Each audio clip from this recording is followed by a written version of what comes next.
Sfortunatament il-pandemija swit il-ħajja ta' 3 persuni oħra, meta fl-aħħar sigħat mietu raġel ta' 70 sena u żewġ nisa ta' 84 u 91 sena rispettivament.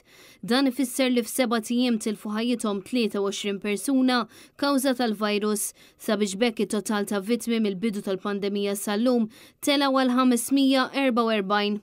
Bejn il-ħamis u l-ġimgħa pajjiżna rreġistra 229 każ ġdid ta' COVID-19 fil-waqt li fihom il-virus 575 persuna. Għaldaqstant il-każi attivi issa niżlu għal 3597 u dawk fit-taqsima tal-kura intensiva issa niżlu għal 5.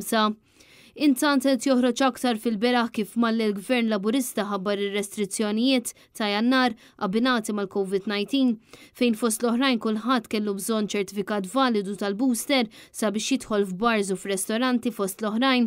Is-settur tal-catering reġa' daqqa oħra, l-akbar daqqa minn mindu faqqet il-pandemija f'Malta. Dan hekk kif il-kummerċ naqas drastikament meta kkumparat mas-sena 2020.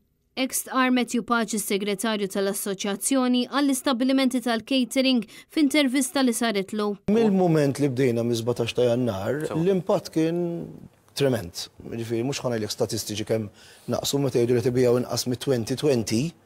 Ġifieri mhux 2019, mit-2020 inkwetanti s-sitwazzjoni. Matthew Paċi kummenta fuq il-fatt li l-operaturi li jaħdmu f'dan is-settur lanqas huma f'kundizzjoni li jażlu bejn min hu mlaqqam u min mhux u kellhom jissagrifikaw il-ħaddiema tagħhom sabiex jaraw li l-klijenti huma mlaqqma bil-booster. Il-problemi loġistika wkoll.